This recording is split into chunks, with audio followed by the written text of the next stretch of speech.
fondateur. Yabiso candidat, Mobutu cessé. Yabiso candidat, Mobutu cessé, Mobutu. Zabatina yoe, comité central, Pokebana bandoki, Etumbana bandoki, esilite. Tamo boko retenir candidat Mobutu. Botala nabino, nabino, namisoe, Mobutu. Bandoki basilite. Janvier tina mois de mars, conscientisation, sensibilisation, yaba peuple. Mars tina mois de mai, responsabilisation, yaba militant, tonaba militant. Mois de mai tina mois de novembre, propagande électorale pour yakopona président ya impère. Moto na moto asa l'examen des consciences, akanisa epai to outi. Yabiso candidat, Mobutu cessé. Yabiso candidat, Mobutu cessé, Mobutu. Zabatina yoe, comité central, Pokebana bandoki, Etumbana bandoki, esilite. Damo boko retenir candidat Mobutu. Botala nabino, nabino, namisoe, Mobutu. Bandoki basilite. Belela kombo ya Mobutu. Ekokute yo rien. Ganga na kombo ya Mobutu. Azali kandida na biso. Na bazando na bilanga na kati ya misala epai bozali. Kandida na biso Mobutu. Bana kelasi boyebisa batata na bamama. Kandida na biso Mobutu. Yabiso candidat, Mobutu cessé. Yabiso candidat, Mobutu cessé, Mobutu. Zabatina yoe, comité central, Pokebana bandoki, Etumbana bandoki, esilite. Mobutu reste ou restera dans l'histoire de l'humanité l'un des dirigeants dont le règne aura duré un temps record. Avec des méthodes qui lui sont propres, le maréchal dictateur sera l'un des présidents, l'un des hommes politiques les plus controversés de l'histoire. Dans les images qui vont suivre, vous allez comprendre la politique de Mobutu, ses relations avec les partenaires internationaux, sa gestion de la chose publique, sa politique intérieure et sociale. À vous de juger. Mais avant tout, voici comment Mobutu est arrivé au pouvoir. Dans les jours qui suivent l'indépendance, la révolte gronde dans les casernes. Mutinerie à Taysville, à Léopoldville. Les soldats veulent la décolonisation de leur armée. Le Congo plonge dans le chaos. Pour les Belges, c'est le sauve qui peut.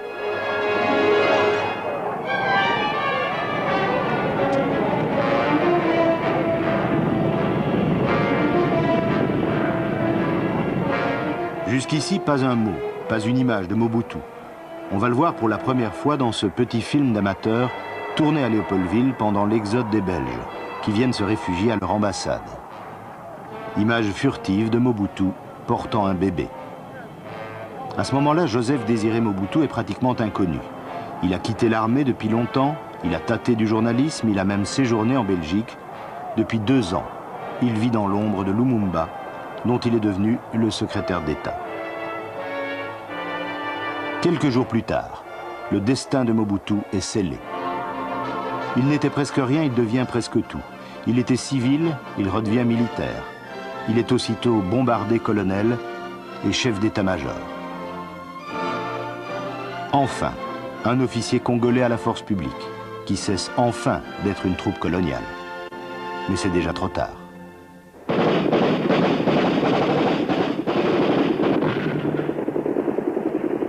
Le Congo éclate. Le Katanga, la plus riche province du pays, fait sécession.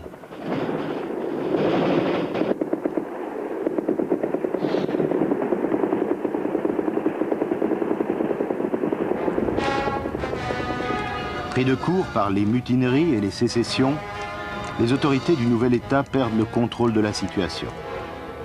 Le torchon brûle entre le Premier ministre Lumumba et le président Kasavubu.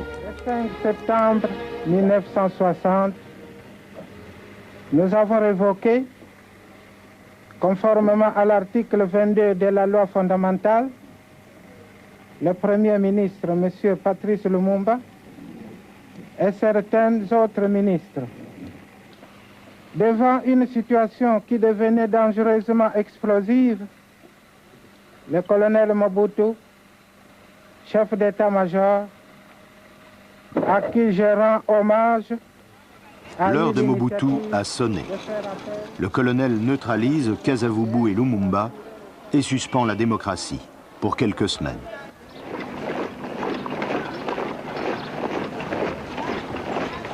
Sur les antennes de Radio Léopoldville.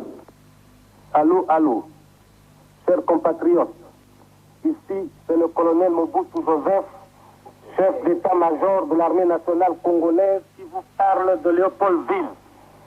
Pour sortir le pays de l'impasse, l'armée nationale congolaise a décidé de neutraliser le chef de l'État, les deux gouvernements rivaux en présence ainsi que les deux chambres législatives jusqu'à la date du 31 décembre 1960.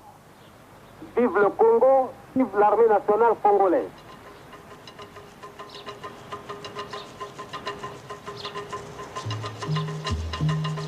Mobutu reste neutre, en apparence. Mais en réalité, c'est Lumumba, et seulement Lumumba, qui fera les frais de l'opération. En réalité, Mobutu lâche Lumumba. Le Premier ministre congolais est placé en résidence surveillée. Il est gardé par les soldats de Mobutu. En s'en prenant à Lumumba, le plus populaire des leaders congolais, le plus détesté en Belgique, Mobutu donne des gages aux anciens colonisateurs. Dans la longue histoire de ses relations avec la Belgique, c'est un début qui comptera beaucoup.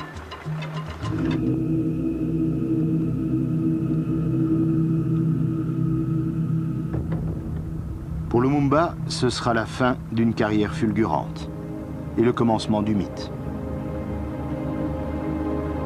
Lumumba sera bientôt expédié au Katanga et assassiné là-bas par ses pires ennemis.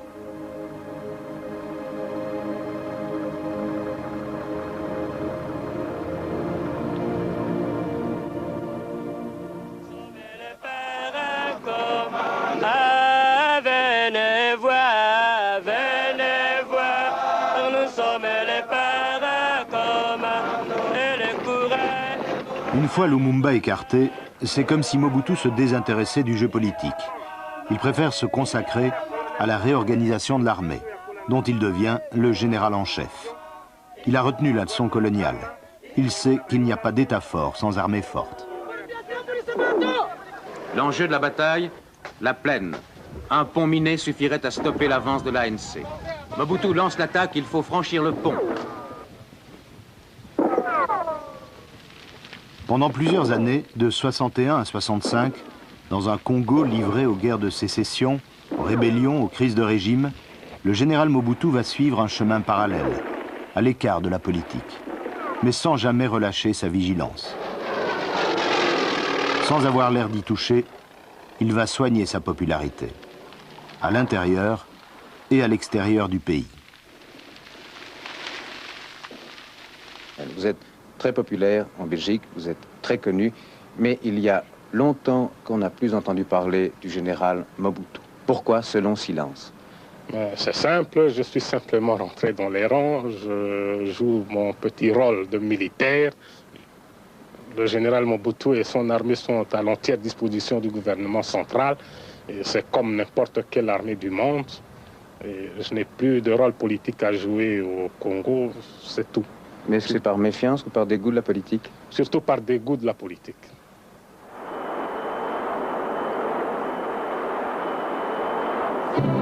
Inlassablement, Mobutu poursuit deux objectifs. Refaire l'unité du pays et entretenir les meilleures relations avec l'Occident. La Belgique reçoit souvent sa visite. Le général a confié l'éducation de ses enfants à nos écoles catholiques.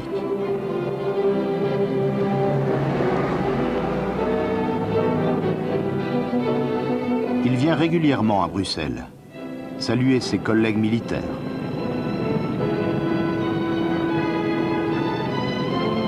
À chacun de ses passages en Belgique, il a les honneurs des salons politiques.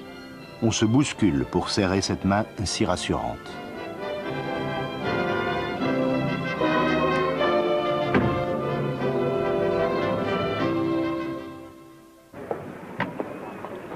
Madame, les hommages, bonjour. Colonel, bonjour. Nous sommes en 1965. Le Congo est presque pacifié et Mobutu est devenu la coqueluche de la Belgique post-coloniale. Quand même. Ah bon,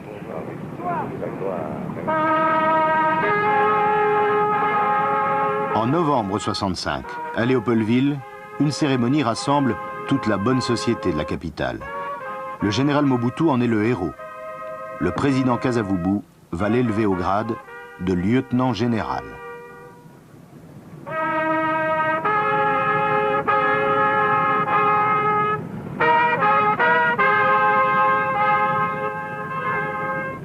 Le commandant en chef de l'armée nationale congolaise, le général-major Mobutu Joseph Désiré, ici présent, est nommé lieutenant général de l'armée nationale congolaise à la date du 1er janvier. Lieutenant général, le même grade que le roi Baudouin, l'ex-roi des Congolais.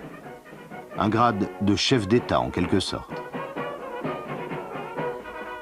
Dans quelques jours, le lieutenant général Mobutu sera président à la place du président Kasavubu. Mais auparavant, il consacrera encore un peu de son temps à la télévision belge, en reportage à Léopoldville.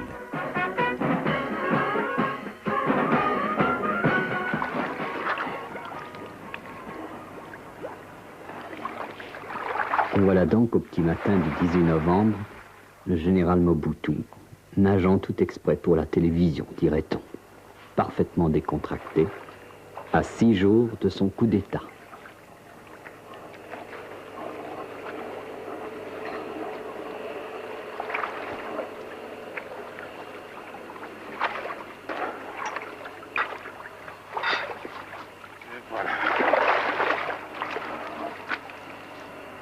Pourtant, vous êtes un non-violent et vous êtes chrétien. Vous avez dit un jour, ma conscience de chrétien et d'homme m'oblige à faire cesser ces atrocités. Oui, je l'ai dit et répété à maintes reprises. Vous avez aussi préservé des vies européennes et africaines. Depuis le début de notre accession à l'indépendance jusqu'à ce jour, je ne fais que ça. Avez-vous rencontré de l'ingratitude? Ça, c'est humain. C'est la terre des hommes. Heureusement, vous avez quand même vos enfants. Ah, la oui. petite là-bas. C'est la plus petite? Oui. Dans quelques jours, ce sera le coup d'État. Un coup d'État indolore et invisible, sans trompette et sans caméra. Le général Mobutu va s'emparer du pouvoir pour 5 ans, officiellement, 32 ans en réalité.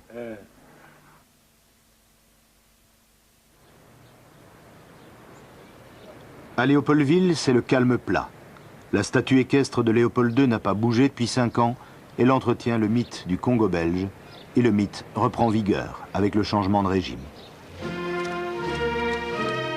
L'ambassadeur de Belgique vient présenter ses lettres de créance au nouveau chef du Congo.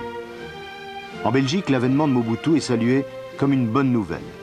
Enfin, un homme à poigne. Enfin, un ami de la Belgique. Un bon soldat. Un interlocuteur valable. Pour les Belges, Mobutu, c'est l'ordre. Et l'ordre, c'est la tranquillité des affaires.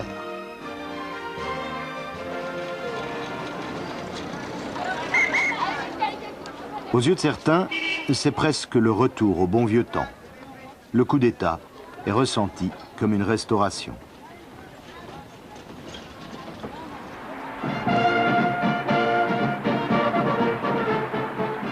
En réalité, c'est le commencement de la grande illusion.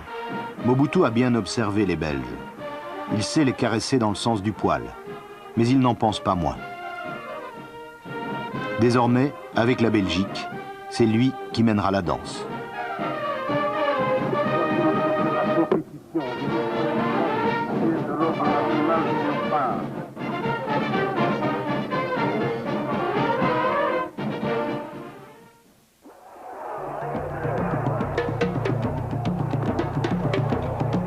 Les Congolais, eux, sauront très vite à quoi s'en tenir. Pour s'imposer, le président Mobutu va utiliser d'emblée les deux ingrédients qui assureront sa longévité: la répression et la surenchère nationaliste. La répression, c'est d'abord la pendaison, sur la place publique, de 4 politiciens accusés de complot. Cette quadruple exécution capitale est destinée à terrifier la population. Elle est l'acte fondateur du règne de Mobutu.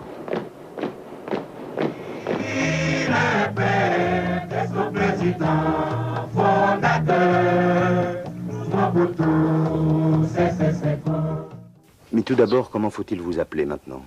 Monsieur le Président, citoyen président fondateur, maréchal, est-ce que vous avez une préférence? Comme vous voulez. Je n'ai pas de préférence. Maréchal alors? Comme vous voulez. Ça veut dire que ça n'a plus aucune importance pour vous. Vous avez renoncé à cette idée de transformer, de refonder la société zaïroise? Je ne renonce à rien. Je suis à la tête de mon pays. C'est moi qui ai lancé l'idée de la démocratisation dans mon message à la nation du 24 avril de l'année dernière, vous le savez. Et je tiens à conduire cette démocratisation jusqu'aux élections. Mais la démocratisation, c'est le contraire du moboutisme, finalement. De ce que vous nous présentiez avant cela comme le moboutisme. Écoutez, je ne sais pas pourquoi... Donc le parti-État, etc. Ne me dites surtout pas que vous êtes là pour le passé. Je crois que tout le monde au Zaïre a le regard braqué vers l'avenir. Et depuis mon message à la nation du 24 avril dernier, c'est l'avenir qui compte pour nous, ce n'est plus le passé. Donc ça veut dire que ce que vous proposez aux Zaïrois maintenant, c'est Mobutu sans le moboutisme. D'après vous, comment compreniez-vous ce moboutisme? Eh bien, c'était toute la nouvelle société que vous vouliez fonder au Zaïre et dont vous étiez le président fondateur. Maintenant, nous sommes dans une société tout à fait démocratique. Toutes les libertés sont là, chacun jouit de ses libertés, contrairement au parti unique, au parti MPR, parti d'État. Je ne sais pas pourquoi vous vous accrochez au passé. Parlons du présent. Ce processus de démocratisation semble bloqué pour le moment. L'opposition dit même que c'est vous la cause du blocage. Eh bien, revenons-en à mon message du 24 avril. Janvier-mars 1990. 2 mois de tournée à travers la République. Chacun a dit au chef de l'État ce qu'il pensait de notre pays. Et parfois, ça a été très dur. Des structures politiques du pays. 13% seulement de mes interlocuteurs ont parlé du multipartisme. Par contre, 87%, donc une large majorité, étaient pour la restructuration du MPR, parti-État, changement d'homme. Mais malgré cela, je me suis fait violence pour aller au-delà. L'environnement international ne plaidait plus pour les partis uniques. Voilà tout. Vous avez parlé d'élection, Monsieur le Président. Vous serez candidat à un nouveau mandat? Mais c'est la 40e fois qu'on me pose cette question. Pour la 41e fois, je vous dis oui. L'opposition demande... Je sais que ça ne vous arrange pas, mais c'est oui. Moi, je n'ai rien à dire à ce propos-là. L'opposition demande qu'avant qu'on ait des élections, on définisse clairement le rôle de chaque institution, y compris le président. Et alors, pourquoi pas? Donc vous serez candidat, même si on réduit de manière très nette les pouvoirs du président. Et pourquoi pas? Pourquoi pas? Vous avez dit que l'environnement international avait changé et que c'était ce qui vous avait amené, en fait, vous aussi, à changer votre vision politique. C'est une manière de reconnaître que pendant très longtemps, une partie de votre légitimité s'est fondée précisément sur certaines relations internationales. Peut-on vivre à la fin de ce 20e siècle qui se termine, renfermé sur soi et ignorer le reste du monde? C'est la question que... Je vous retourne la question. Mais pendant très longtemps, justement, c'est sur ces relations internationales que vous avez fondé l'essentiel de votre pouvoir. Votre pays même, vous êtes dans l'OTAN, dans la CEE, vous êtes dans presque tous les organismes internationaux, ce qui prouve que la Belgique vit aussi en tenant compte des autres. Et vous avez le sentiment ce qui est d'être vrai lâché. pour vous. Comment? Vous avez le sentiment d'être lâché par vos alliés maintenant, vos alliés privilégiés qui étaient les États-Unis, la France et la Belgique. Il ne faut pas mélanger ici le genre. C'est votre pays qui essaye d'entraîner dans son sillage d'autres pays en vue de faire du tort. Je ne dis pas aux Zaïre, mais à une personne qu'on trouve très gênante. Votre interlocuteur. Voilà tout. Mais enfin, même les Américains et les Français ont eu des paroles très dures à votre égard, personnellement, ces dernières semaines. Écoutez... Je pense à M. Kouchner, à M. Cohen. M. Cohen, j'ai le document de M. Cohen. Et pour certaines raisons qui vous sont propres, ces propos ont été tronqués. Ça, vous devez le savoir. Par exemple, il y a une petite phrase où M. Cohen dit « M. Mobutu ne fait pas toujours la distinction entre la caisse de l'État et son propre compte en banque ». C'est une petite phrase de M. Cohen dans la version officielle de l'ambassade américaine. Écoutez, dites-moi tout ce que vous voulez. Je ne sais pas ce que vous voulez dire exactement par là. Donc, je veux dire tout simplement qu'il y a des paroles très dures à votre égard, du côté américain, du côté français. Ma réponse est simple. Je ne suis pas la colonie. Le Zaïre n'est pas la colonie des États-Unis, encore moins celle de la France ou de la Belgique. Nous sommes souverains, nous sommes indépendants. Les amis ont le droit de dire ce qu'ils pensent. Mais à l'intérieur du pays, certaines personnes émettent les mêmes critiques. Écoutez, lorsqu'on est 26 années durant la tête d'un pays, mais il ne faut pas qu'il y ait que des éloges. Nous ne sommes pas le paradis ici. La Belgique n'est pas un paradis. La France n'est pas un paradis. Les États-Unis encore moins. On ne peut pas éviter des critiques. Un proverbe arabe à ce sujet le souligne très bien. Plus un arbre monte, plus il attrape le vent. Voilà vous exprimez une volonté de changement dans la gestion du pays, mais manifestement, les choses sont bloquées, les choses n'avancent pas, les choses n'évoluent pas, les choses ne se sont pas modifiées. Chez vous, ça évolue toujours très bien, toujours ça va bien, madame la... Voici là une question. Répondez-moi. Mais personne chez nous n'a exercé le pouvoir pendant 26 ans d'une manière aussi absolue que vous. Mais, nous sommes le Zaïre, vous êtes la Belgique. Eh bien, le drame dans nos relations, c'est quoi? Vous vous occupez un peu trop de nous. Oui, mais vous avez entretenu les meilleures relations avec les dirigeants de France, de Belgique et des États-Unis. Et ça vous a bien arrangé pendant très longtemps. Alors quand vous dites nous ne sommes pas la colonie des États-Unis, de la France, de la Belgique, nous sommes évidemment d'accord là-dessus. Mais ce que beaucoup de gens vous ont reproché ici au Zaïre, c'est justement d'avoir mis votre pays un peu au service de ces puissances étrangères-là pendant très longtemps, notamment économiquement. Je crois que c'est le contraire qui est vrai. Je n'ai pas mis mon pays au service de l'économie étrangère, des puissances. Ne me dites surtout pas ça. Ne le dites surtout pas à un nationaliste comme moi. Je retiens que M. Bemba, qui est le patron des patrons zaïrois, a dit, pas plus tard que hier d'ailleurs à la télévision zaïroise, que la zaïrianisation avait été une catastrophe économique pour le Zaïre. Eh bien, je laisse à Bemba la responsabilité. Oui, ce n'est pas n'importe qui. Laissez-moi continuer. Je lui laisse à lui la responsabilité de ce qu'il a dit, s'il vraiment il l'a dit. Mais vous posez des questions, il vous faut des réponses. Oui. Entendons-nous bien. La zaïrianisation, qu'est-ce à dire? Lorsque j'ai dit zaïrianisons, c'était quoi? Je concevais mal qu'un étranger, belge, français, hongrois, vienne s'installer ici pour revendre aux Zaïrois la bière qui sort des brasseries de Kinshasa et gagner de l'argent là-dessus, vivre là-dessus. Par exemple, dans les Wenzé, petits marchés, qu'on trouve les étrangers s'occuper de ces petites et moyennes entreprises. On pouvait laisser ça aux Zaïrois. Oui, mais voilà tout.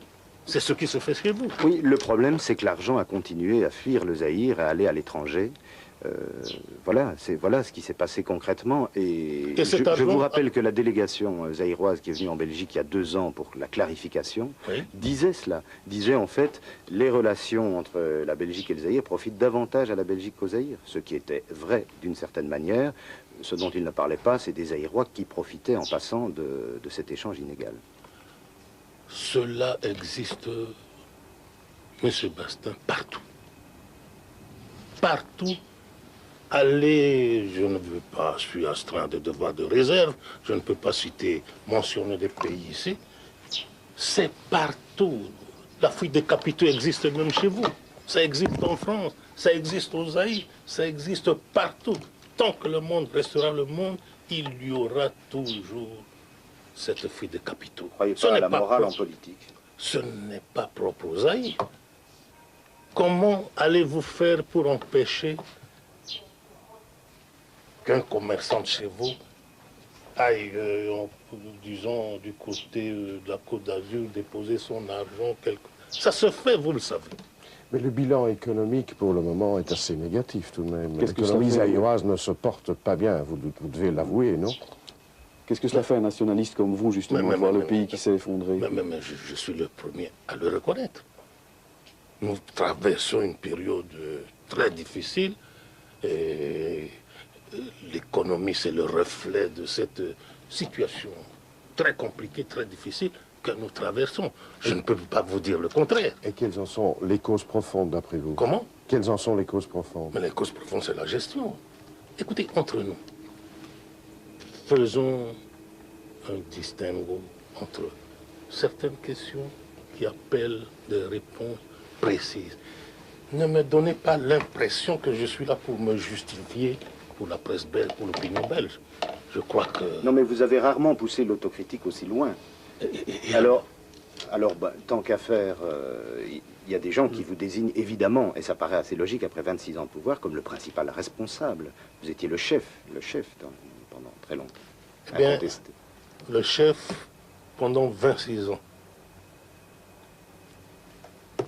n'était pas le ministre des Finances, n'était pas le gouverneur de la Banque du Zaïre, n'était pas le responsable de l'économie.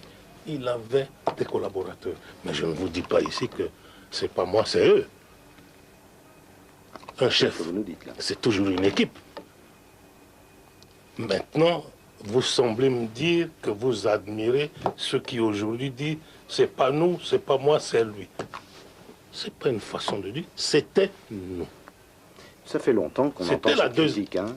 Les 13 en 1980, quand ils vous ont passé une lettre, la fameuse lettre ouverte au président fondateur, avant eux-mêmes de créer l'UDPS, ils disaient tout cela déjà, en 1980. Et puis il y a eu le fameux rapport Blumenthal, l'expert du Fonds monétaire international, qui était très accusateur à votre égard, très précisément. J'arrive.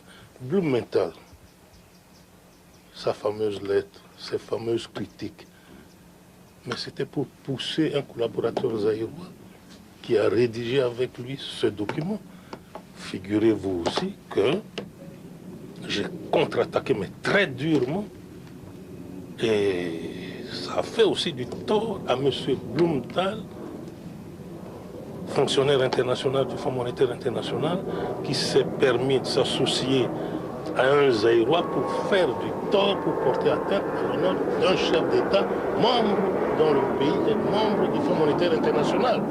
Monsieur le Président, comment redresser la situation catastrophique économique de ce pays? Parce que la démocratie, ce n'est pas une recette miracle. La relance du Zaïre, mon cher monsieur, aura lieu. Tout simplement parce que ce n'est pas un pays quelconque. Ce n'est pas un pays des malheureux. Mais c'est devenu un pays quelconque. Nous avons... Ça, c'est votre point de vue. C'est une question, M. Bastin, de point de vue. Nous allons nous reprendre, nous allons relancer notre économie, nous allons redresser la situation politique du pays. Seulement qu'on nous laisse faire. Mais qu'est-ce qui empêche que vous fassiez, Monsieur le Président? Vous dites la reprise est en cours, mais le pouvoir d'achat des gens a diminué d'une manière dramatique, les services publics ne fonctionnent plus, les services de santé sont démantelés. Qu'est-ce qui empêche que ça reprenne, comme vous dites? Ne me dites pas que les services publics ne fonctionnent plus, par exemple. Une bonne partie. Je vous dis que les services publics fonctionnent, puisque les fonctionnaires ont repris. Et vous le savez. Il y a un communiqué qui sanctionne cette décision de tous les fonctionnaires du Zaïre, de la fonction publique, pour reprendre. Et cessons avec la politique, travaillons. Les dernières mesures... Retroussons-nous les manches, comme vous disiez. Comment? Retroussons les manches. Vous disiez ça déjà en 65. On en a encore besoin aujourd'hui. Nous allons retrousser les manches. Mais comment les Zaïrois peuvent-ils vous croire, vous entendre vraiment aujourd'hui, alors que vous disiez cela déjà il y a 26 ans? C'est un peu ça le problème. Le blocage est quand même politique. Monsieur Bastin, après cette interview, prenez un avion avec moi, circulons à travers le Zaïre. Je peux prêcher, reprendre ce que je vous dis ici. Eh bien, le Zaïrois ne me dira pas que je mens, ne me dira pas non plus que je raconte des histoires. Mais c'est ce qu'ils nous disent tous les jours. Eh bien, certains que vous connaissez, que vous fréquentez. J'arrive, laissez-moi continuer. Lorsque la presse belge arrive, presse écrite, la télévision, on sait chez qui vous allez, on sait qui vous contactez, on sait quel milieu vous fréquentez. Nous voyons monsieur et madame tout le monde. Lorsqu'on me dit, ah, les Zaïrois pensent ceci, c'est toujours les mêmes, c'est connu. Est-ce que vous lisez la presse zaïroise? Écoutez, c'est devenu même une passion chez vous. Cette passion vous aveugle, cette passion vous interdit même de connaître certaines réalités, c'est-à-dire d'être objectif. Je regarde le journal télévisé de la télévision zaïroise. J'ai été au marché, j'ai vu un reportage sur le marché. Oui. Effectivement, c'était évident pour moi comme pour le journaliste de la télévision zaïroise, la situation matérielle s'est dégradée. Il expliquait par exemple que les mesures d'hygiène les plus élémentaires n'étaient plus prises, n'étaient plus respectées, et que les agents qui étaient chargés de les faire respecter ne le faisaient plus. Et vous le reprochez au président Mobutu? Non, je vous demande d'expliquer... Qui devrait, selon vous, aller au marché et s'occuper de l'hygiène. Mais est-ce que vous ne vivez pas un peu trop coupé des réalités, effectivement? Contrairement à ce que vous dites et contrairement à ce que vous pensez, vous n'avez pas, j'exagère peut-être, 4-5 collègues africains qui vivent tous les jours les réalités de leur pays, comme c'est mon cas. Je ne me vante pas, et c'est vrai. Mais c'est quelque chose qu'on peut constater avec toutes les personnes qui restent au pouvoir longtemps. Il y a un certain isolement, un phénomène d'isolement qui se manifeste. Isolement, non, en ce qui me concerne. Vous avez un entourage? Je ne me suis jamais isolé des réalités de mon pays. Vous savez que lorsqu'on a fait le bilan de 25 années de pouvoir me concernant, citez-moi un seul coin de mon pays où je n'ai pas encore été. Ce n'est pas le cas de tout le monde. Ce bilan, le Premier ministre Lukoji, celui qui précédait, a dit qu'il était négatif. Totalement négatif, a-t-il dit, le Premier ministre. Totalement, globalement. Écoutez, je vais vous expliquer ce que vous ignorez au sujet de ce passage. Il ne visait pas le chef de l'État, il visait plutôt ses prédécesseurs. Et je sais ce que je vous dirai. Non, il parlait bien du bilan de 30 années d'indépendance. Dans ce passage, je ne livre pas ici des secrets d'État, dans ce passage, il y avait au moins 3 noms parmi ses prédécesseurs qui étaient mentionnés. Il est à Bruxelles, M. Moulumba, allez le voir, si ce que je vous dis est faux ou contraire à la vérité. Donc quand il a dit que le bilan de ces 30 ans était négatif, vous ne l'avez pas pris pour vous? Il y avait des noms qui ont été finalement biffés. Alors le bout de phrase est resté. C'est ça la vérité. La stricte vérité, la vérité vraie. Voilà tout. Et votre nom n'était pas sur la liste? Comment? Et votre nom n'était pas sur cette liste. Mais je suis responsable comme tout le monde. Le premier responsable. Je ne suis pas du genre de ceux qui peuvent dire c'est eux, c'est pas moi. La plupart de vos intellectuels vous disent ah, c'est lui, c'est pas nous. Moi, je vous dis, c'est nous. À commencer par moi. Voilà, l'homme que je suis.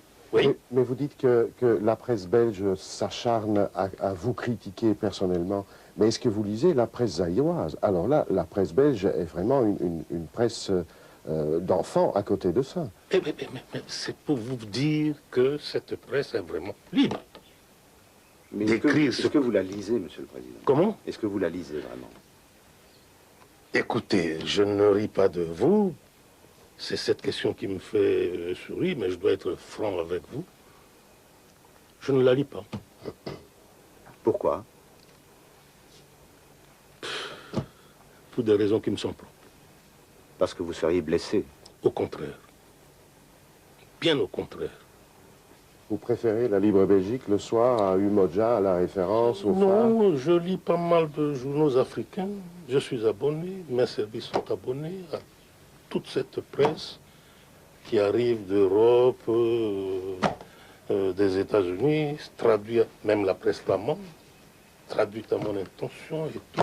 Mais j'ai des raisons que je ne veux pas avancer ici. Mais ça m'étonne que vous ne lisiez pas la presse zaïroise, parce que c'est un phénomène sociologique. On la lit pour moi. On dit, voilà, dans tel éditorial, tout ça. Je préfère ça comme ça. C'est parce que vous craignez quand même de découvrir des choses terribles qui sont dites sur vous. Je ne crains absolument rien. Je n'ai pas peur de tout ce qu'on peut dire. Mais par exemple, nous avons été assez étonnés hier de découvrir dans la presse zaïroise, dans un article, quelqu'un qui se permettait d'ironiser sur le chef de l'État en disant il s'appelait Joseph Désiré maintenant et il s'appelle Richard Prosper, par exemple. Des choses comme cela, vous ne verrez jamais dans la presse belge. Écoutez, ouh là là, n'exagérons pas. Je ne veux pas citer des noms ici, des titres de journaux. Eh bien, passons simplement l'éponge là-dessus. Eh bien, des journaux satiriques existent chez vous, en France, en Belgique, pourquoi pas ici? On peut dire n'importe quoi. Eh bien, c'est une preuve, c'est la preuve que la libéralisation dans le domaine de la presse, dans le domaine de la politique, existe. Mais Richard Prosper... Et alors? Vous qui avez fait du respect du chef, quand même, un fondement du système zaïrois, c'est inadmissible. Eh bien, vous savez, vous, que ce zaïrois qui l'a écrit l'ignore. Il n'ignore pas. Il le fait parce que ça lui fait plaisir, parce que, bon, on peut faire ça sans conséquence. Voilà tout. Parlons de l'avenir immédiat. Comment voyez-vous ce processus de démocratisation continuer? Est-ce qu'il y aura des élections prochainement? Et comment donc? Bien sûr que oui. Mais comment voyez-vous le timing, le schéma? Il y a la conférence nationale qui a repris depuis vendredi. Qui n'a pas tout à fait repris. Je vous dis que cette conférence nationale a repris. Évidemment, le bureau provisoire n'existe plus. Je crois que demain lundi, ils auront un bureau provisoire et le seul point à l'ordre du jour reste le règlement intérieur. Et puis après l'adoption du règlement intérieur, c'est l'élection du bureau définitif et ils vont faire du travail sérieux pour qu'on en finisse un peu plus vite. Mais ces élections, comment vous les voyez et dans quel délai? Mais ça dépend de ce qu'ils vont arrêter au niveau de la conférence nationale. Est-ce que je peux vous rappeler une phrase d'une interview qu'on a eue ensemble il y a exactement un an, je crois, à Goma? Vous me disiez, lorsqu'on est chef, on est en même temps psychologue. Si je m'étais rendu compte un seul instant que le peuple zaïrois en avait marre de moi, croyez-moi, j'allais démissionner immédiatement. Vous assumez toujours cette phrase? Et alors, il fallait commencer ce bout de phrase par le commencement. J'avais commencé ces propos avec ma tournée à l'intérieur du pays pendant 2 mois. Et enchaînant sur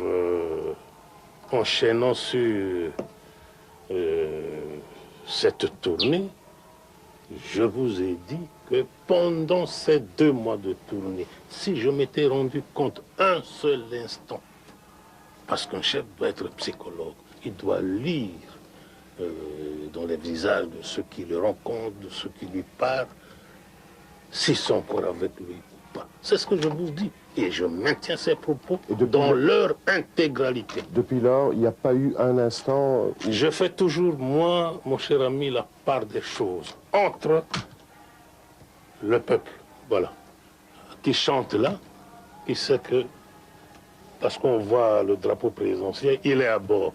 Et ce peuple, ce n'est pas moi qui suis allé demander aux passagers du bateau, applaudissez, chantez pour le chef. C'est pas organisé. Ils savent comment organiser. Organisé par qui? Par qui? Qui peut aller organiser ça? Par ceux qui vous entretiennent dans l'illusion que vous êtes encore aussi populaire que vous avez pu l'être. Écoutez, monsieur Bastin, je vous invite personnellement, puisque je viens de dire à votre collègue de droite que je suis candidat. Eh bien, venez m'accompagner, non seulement pour la campagne électorale, venez aussi pour la proclamation des résultats. Mais vous avez quand même entendu les gens qui disaient « le changement doit arriver, le changement passe par le départ du président ». Deuxième interruption de l'interview. Un bateau passe sur le fleuve, les passagers acclament le président. Plus curieusement, ils chantent l'hymne du MPR, l'ancien parti unique. Mais peu importe ce détail, c'est dans ce genre de manifestation de soutien que Mobutu Sese Seko puise leur réconfort et surtout la conviction qu'il est toujours aimé de son peuple. La conversation reprend dans la bousculade et dans un bruit de moteur de bateau cette fois. Dans ce fameux rapport Blumenthal, il y a quelque chose qui disait de vous, c'est que vous étiez un grand acteur. Ça au moins on peut dire que c'est resté. Acteur dans quel sens ou quelle forme? Mais cet art que vous avez de la communication, notamment avec la presse. Avec la presse? Oui. Qui veut dire, d'après vous? Ben, que vous êtes un bon acteur. C'est difficile à comprendre. Mais par exemple, vous réussissez à faire passer une passation, un changement de régime comme quelque chose de naturel et que vous maîtrisez absolument. Alors qu'il vous a été dicté par les circonstances, les événements, l'étranger en partie, etc., etc. Eh bien, je crois que vous êtes de la presse. En me posant cette question, vous savez ce que vous voulez dire exactement. Mais le chef de l'État que je suis, dire de moi-même que je suis un acteur. Moi, je travaille, je fais ce que je fais. Et aller jusqu'à penser que je le fais comme acteur, ça c'est... Aussi comme acteur. C'est vous qui le dites. Assumez vous-même la responsabilité de vos propos. Alors, est-ce qu'on peut revenir à la situation politique actuelle, aux événements récents? Vous avez reconnu que la situation était grave. Ça justifie, aux yeux de beaucoup, un minimum de recherche d'entente nationale, de consensus, etc. Or, on s'est aperçu qu'après 2 jours d'exercice du pouvoir par M. Tshisekedi, vous l'avez démis de ses fonctions. On s'interroge là-dessus, on ne comprend pas très bien pourquoi. Alors qu'il semblait qu'un climat de confiance semblait déjà se rétablir dans le pays, vous avez cassé ça en le révoquant. C'est moi qui ai cassé ça. Oui. Eh bien, ça m'étonne de la part d'un journaliste qui vient d'un pays comme la Belgique et qui sait très bien qu'il faut un minimum, je dis bien un minimum, dans les rapports entre le chef de l'État et son Premier ministre. Retenez ce que je vais vous dire. 20 minutes, pas plus ni moins, 20 minutes après la signature de l'ordonnance, conférence de presse, micro. Ah, monsieur le Premier ministre, félicitations et tout ça, votre programme. Eh bien, je n'ai pas son éducation pour répéter tout ce qu'il a sorti sur moi. Unique en son genre de parlement que quelqu'un que vous, chef de l'État, vous nommez, eh bien, les premiers mots qui sortent de sa bouche, c'est pour vous salir, vous traîner dans la boue, des insanités, des mal... de monstre humain, ah, c'est mais tout ça, 20 minutes après la signature de l'ordonnance présidentielle, le nommement... Et c'est pour ça que vous le renvoyez 2 jours plus tard. Non. Je m'étais montré encore élégant, c'est-à-dire chef. Je n'ai rien dit. Arrive le jour de la prestation de serment, avec ce que vous savez, eh bien alors là, c'était devenu de la provocation. J'ai dit niet. C'était de toute façon une cohabitation impossible, une cohabitation déraisonnable. Possible ou impossible, mais ça n'est plus de mon fait. Il a montré, il a prouvé qu'il a atteint avec ce qui s'est passé le jour de la prestation de serment, qu'il avait atteint ses limites. Voilà tout. Tshisekedi, plus jamais. Comment? Tshisekedi, plus jamais, il n'y aura jamais de troisième ordonnance nommant M. Tshisekedi comme Premier ministre. Je ne vous dis pas Tshisekedi plus jamais. Mais dans le cas de ce qui s'est passé au Palais de Marbre, eh bien, non. Mais nous sommes à la veille des élections. Et son parti peut être élu. Pardon, son parti peut être majoritaire aux élections. Eh bien, le leader d'un parti qui gagne les élections peut le désigner, peut désigner son leader, son chef, comme candidat Premier ministre. Vous avez refusé qu'on dise plus jamais Tshisekedi, mais Mobutu, lui. Est-ce qu'il est absolument exclu que vous fassiez un jour ou l'autre une sortie élégante, je dirais? C'est absolument exclu. Eh bien, ne me dictez pas ce que je compte faire dans l'avenir. Je vous pose une question. C'est possible. L'échéance du 4 décembre. Oui. Au 4 décembre, normalement, dans le système ancien, oui. Je dirais, votre dernier mandat venait à expiration, le 4 décembre prochain. Oui. Est-ce que ça ne peut pas être l'occasion pour vous, précisément, de vous adresser à la nation et de dire que pour le bien supérieur du pays, vous vous retirez? Je peux le faire si ça vient de moi, mais pas sous la dictée de qui que ce soit, comme vous le faites, comme vous me le proposez. Vous y avez songé. Parlons d'abord du 4 décembre, qui vous paraît, qui vous semble une date fatidique. Non. Non. Il s'agit, pendant la transition que nous traversons, d'une constitution de la Deuxième République, bien entendu, mais révisée. Entendons-nous bien. Et on annexe à cette constitution révisée, vous avez des dispositions transitoires qui, en leur article 4, stipulent que le chef de l'État,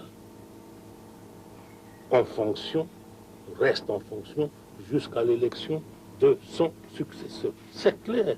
Vous connaissez cette disposition transitoire, annexée à la Constitution. Mais c'est peut-être pas tout à fait le moment de faire du juridisme. Il y a aussi un problème de confiance Je ne politique. fais pas du juridisme. La confiance est un facteur très important dont il faut tenir compte. Et ce facteur ne peut intervenir que lorsqu'on ira devant les électeurs.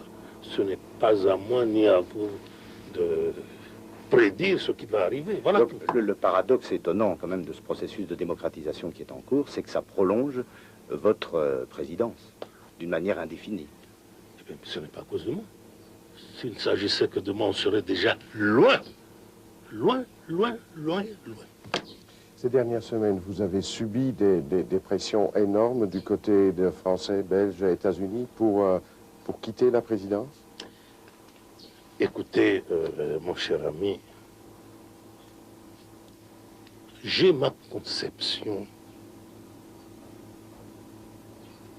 de l'indépendance et de la souveraineté d'un pays. Et dans les termes de mon serment constitutionnel, vous trouvez ces deux mots. Mais on en revient au début de notre conversation. Vous parlez d'indépendance et de souveraineté. Ce que beaucoup vous reprochent maintenant ici au Zaïre, c'est d'avoir justement bradé cette indépendance et cette souveraineté. Ah bon? Ben oui. Ça, c'est nouveau. Ah non, cette économie extravertie, ce qu'on reproche quand même largement aux dirigeants du Zaïre, c'est d'avoir laissé l'étranger continuer à pomper les richesses du Zaïre et eux-mêmes à s'enrichir par cette méthode. C'est quand même tout le temps à cela qu'on en Je revient, ne dis Monsieur le pas que Président. vous avez tort, je ne dis pas que vous n'avez pas raison, mais je crois qu'avec les changements qui sont vus, qui sont en cours, eh bien, tout sera à revoir. De fond en comble. Vous êtes optimiste pour l'avenir de votre pays? Bien sûr que oui. Lorsqu'on est le Zaïre, lorsqu'on a la dimension de notre pays, lorsqu'on on a cette jeunesse que vous connaissez très bien, je crois que ce sont des cadres de grande valeur. Et avec tous ces facteurs réunis, mis ensemble, notre avenir est et reste brillant. Il nous faut conclure, nous dit-on. Est-ce qu'il est vrai, ce sera la dernière question, est-ce qu'il est vrai que la fin de Ceausescu vous a beaucoup marqué? C'est ce que disent certaines personnes. Je l'ai lu ça dans la presse, de chez vous. C'était un ami à vous, Ceausescu. Un ami à votre pays aussi. Il vous a rendu visite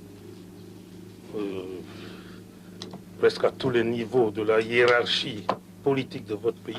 On lui a rendu visite. Mais qu'est-ce qui vous plaisait chez lui? Comment? Qu'est-ce qui vous plaisait dans sa politique? Eh bien, plaire dans sa politique, je ne le dis pas. Mais la question à me poser est la suivante. Il vous admirait beaucoup, pourquoi? Puisqu'il me l'a dit lui-même. Chaque année, il voulait m'inviter chez lui. Voilà la réponse, la vraie. Et pourquoi est-ce qu'il vous admirait? Puisqu'il n'est plus là pour vous répondre. Mais il me le disait, qu'il m'admirait beaucoup. De tous les chefs d'État africains, ben, il avait beaucoup d'admiration pour moi. Donc sa fin a dû vous toucher. Comment? Sa fin a dû vous toucher, la fin de Ceausescu. Et vous, ça ne vous a pas touché? Est-ce qu'on peut accepter ou bien se réjouir pour quelqu'un qu'on a connu, que quelque chose de ce genre lui arrive et qu'on soit content? Sur le plan humain, je vous ai dit au début de nos entretiens que j'étais chrétien. Le chrétien que je suis ne peut pas admirer ce genre de spectacle. Vous ne craignez pas que ça vous arrive un jour à Comment? vous? Vous ne craignez pas que ça vous arrive un jour à vous? Vous n'y avez jamais pensé? Eh bien, connaissant ce peuple, vous savez, nous sommes non seulement Zaïrois, mais des Africains.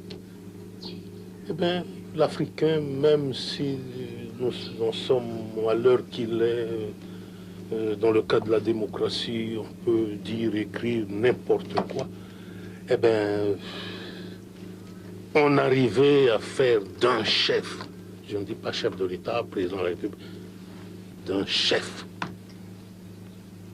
ce qui s'est produit là-bas. Je crois que ça peut arriver, mais c'est difficile. Lorsqu'on sait quelle conception l'Afrique, les Africains ont du chef. Merci beaucoup.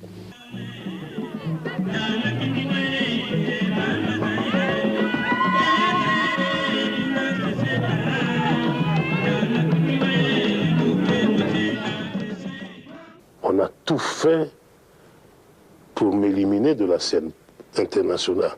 Comme vous le dites si bien, lorsqu'on a sur le dos les États-Unis, votre pays, la France, et bien entendu la Belgique, et ça n'est pas du tout facile. Bon, ils se sont arrogés le droit de s'occuper de mon pays, de moi-même, et j'ajoute tout de suite, sans mandat. Vous avez tout de même dû accepter un compromis sur certains points importants. Par exemple, madame? Sur le partage des pouvoirs. Aujourd'hui, vous passez la main au Premier ministre pour les affaires économiques, par exemple. Pourquoi? Eh bien, prenez la gestion. Moi, je garde la défense nationale, la sécurité nationale, la diplomatie. En plus du commandement des forces armées. Et c'est beaucoup. Et cela vous convient? Cela ne vous frustre pas?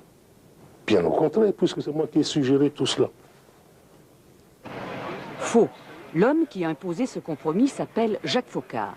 Le vieux gaulliste que l'on croyait à la retraite a spécialement fait le voyage au Zaïre pour convaincre le maréchal de laisser son premier ministre, Kingo, gérer l'économie. Il fallait arrêter le pillage du pays. Les réseaux Foccart fonctionnent encore. Cette diplomatie parallèle, faite de pressions plus ou moins amicales et quelquefois de coups de force, est née dans les années 60, en pleine guerre froide. L'Afrique était un enjeu politique, Jacques Foccart en sera le gardien, désigné par De Gaulle. Il y a une autre question qui préoccupe les opinions publiques européennes. Oui. C'est la question de votre fortune personnelle, d'une part, et de ce qu'on a appelé l'économie de prédateur au Zaïre. Est-ce que les choses vont évoluer sur ce point-là? Que le gouvernement français annonce à son peuple, tout comme le gouvernement belge, eh bien, qu'on sorte les numéros de compte pour annoncer au monde entier et à mon peuple, voilà. Tel Crédit Lyonnais, par exemple, il a 10 milliards. Banque nationale de Paris, 14 milliards. Eh bien, voici les numéros. Qu'on sorte cela. C'est bien ce qu'a tenté de faire la Conférence nationale du Zaïre. Et c'est en Suisse que les enquêteurs ont découvert 5 numéros de compte identifiés porteurs de 4 milliards de dollars. Sans compter la fortune immobilière du maréchal, comme ce château en Belgique, ou cette propriété à Cap-Martin sur la Côte d'Azur, où Mobutu donnait des fêtes somptueuses. Jacques Foccart aurait imposé au maréchal l'idée d'une liste civile séparant désormais ses biens personnels des biens de l'État. Reste maintenant à s'assurer que le président Mobutu n'entravera pas, comme il l'a déjà fait, les débuts d'un processus démocratique au Zaïre.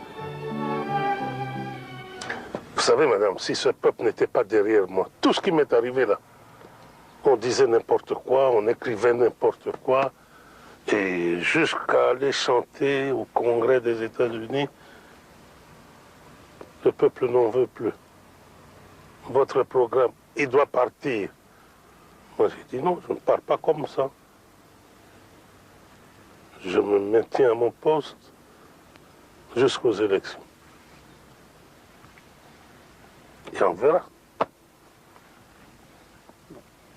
Le château Fonroy est la plus vaste propriété de ce quartier huppé de Bruxelles. Et ce domaine est aussi l'exemple le plus spectaculaire du patrimoine moboutiste en Belgique. Le président zaïrois doit pour cela débourser chaque année près de 550 000 francs de précompte immobilier.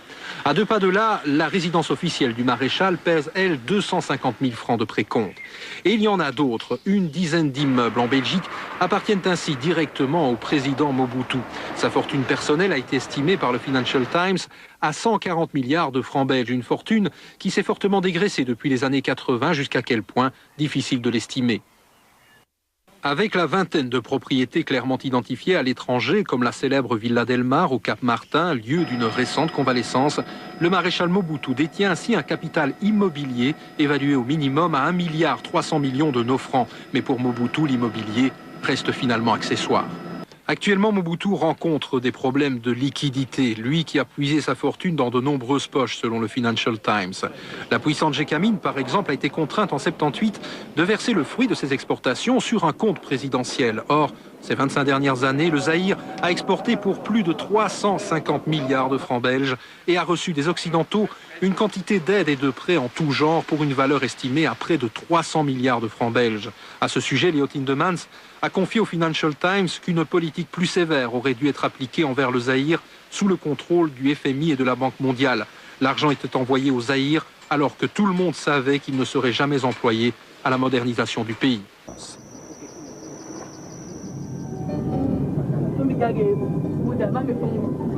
Le beau-frère est monté à bord pour une ultime photo. Il ne sera pas du voyage. «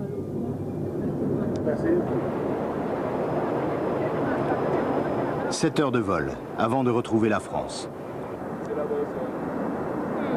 Le président emmène avec lui son épouse, un neveu, une nièce et bien entendu quelques amis et conseillers politiques.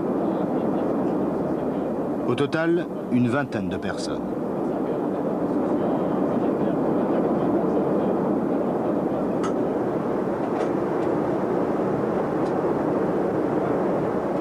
Le président Mobutu voyage dans un DC-8 immatriculé aux Bermudes. avec équipage suisse et décoration arabe.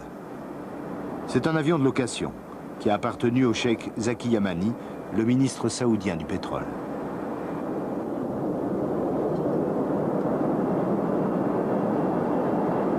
Mais où diable est le président? Ni auprès de ses invités, ni à la cuisine, ni au salon, ni dans sa chambre.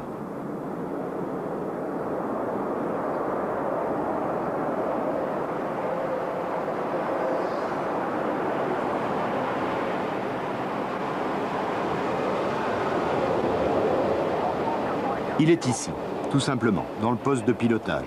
C'est sa place préférée, c'est là qu'il passe en avion le plus clair de son temps.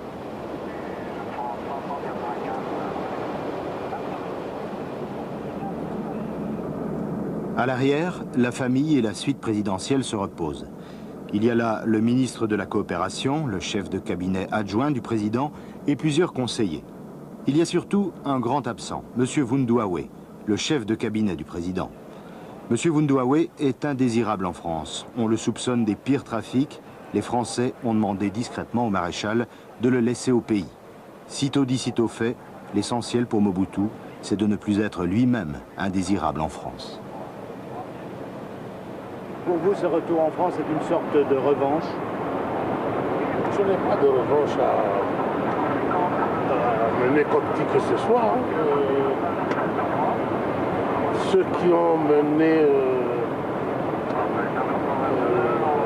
cette politique-là contre ma personne se rendent compte qu'ils n'avaient pas raison.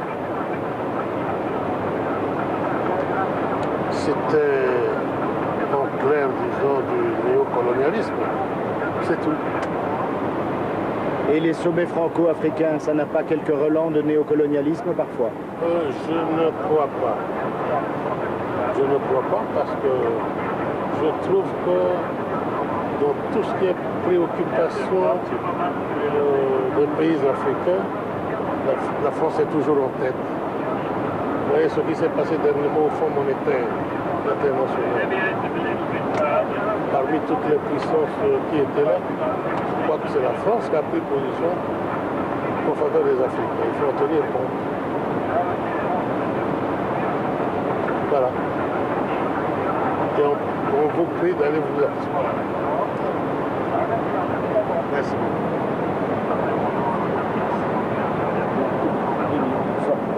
Dans quelques minutes, ce sera l'atterrissage. L'avion présidentiel va se poser à Nice. À Nice parce que le président possède une villa dans les environs. Il va y passer le week-end avant d'aller à Biarritz. À l'atterrissage, c'est la douche froide. Il fait un temps de chien sur la côte d'Azur. La mer Méditerranée se prend pour la mer du Nord. Dans quelques heures, l'aéroport de Nice sera inondé par la boue.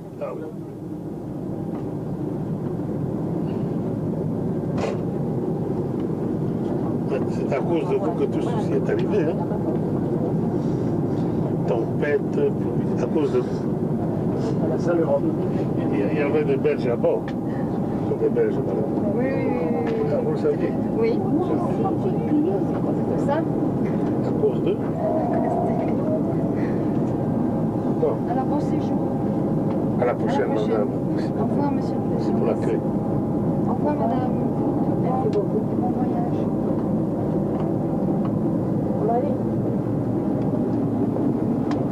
L'ambassadeur du Zaïre en France vient de monter dans l'avion pour saluer son président. Maman, soyez la bienvenue.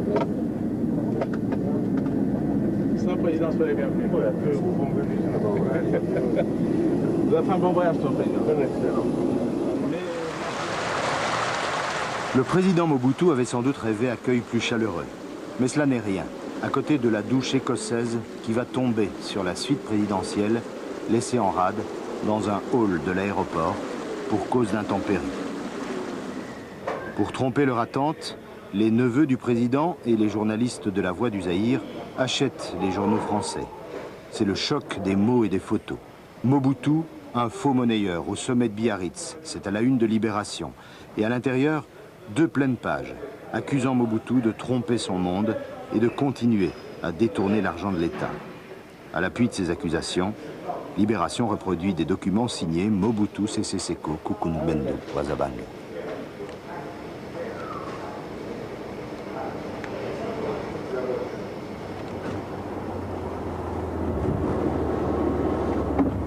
Ce soir-là, le premier soir du premier jour du grand retour, nous nous approchons pour la première fois de la Villa Mobutu, au Cap Martin. Ce sera pratiquement la dernière. À partir de ce moment, le président deviendra invisible à nos yeux de journalistes trop curieux.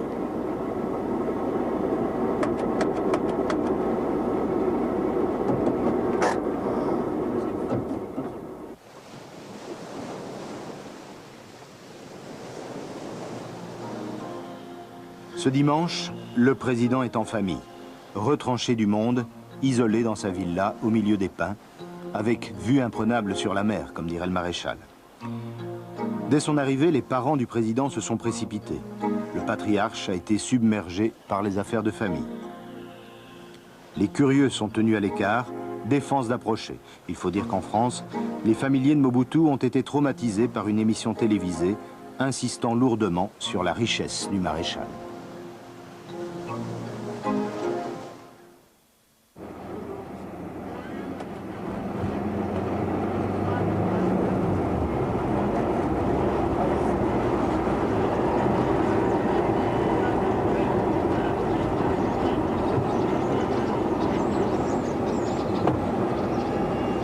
Ce lundi, jour du grand départ pour Biarritz, nouvelle tentative d'approche du sanctuaire moboutiste.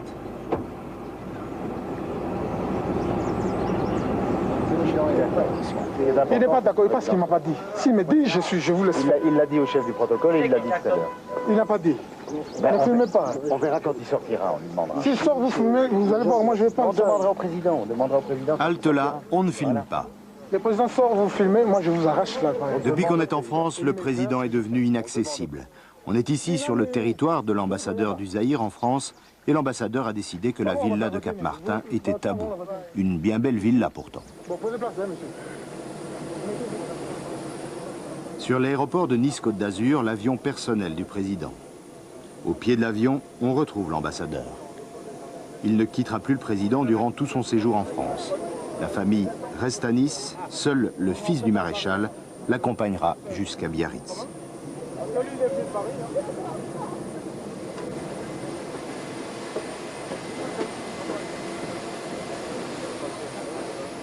Dans une heure, le président Mobutu Sese Seko sera reçu à Biarritz avec tous les honneurs dus à son rang de chef d'État.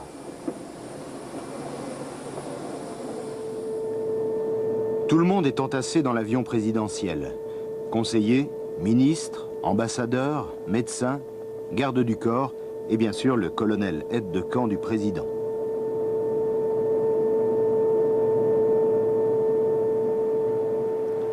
Le président, lui, comme d'habitude, est à sa place dans le cockpit. Ici, il ne peut plus nous échapper. Vous avez vu le Libération qui est paru samedi, le jour où vous êtes arrivé à Nice. C'est mon arrivée. Et comment vous avez réagi? Mais c'était des calculs dans le but de nuire. Parce que c'est d'une dureté incroyable. Mobutu faux-monnayeur, le retour du dictateur. Continuez à puiser dans la caisse et tout ça. Allons-y. Hein? Allons-y. Puisque j'ai tout lu. Donc ça signifie que il y aurait eu des fuites, il y aurait de la malveillance, peut-être dans votre entourage. Allons-y. Allons-y, faux monnayeur.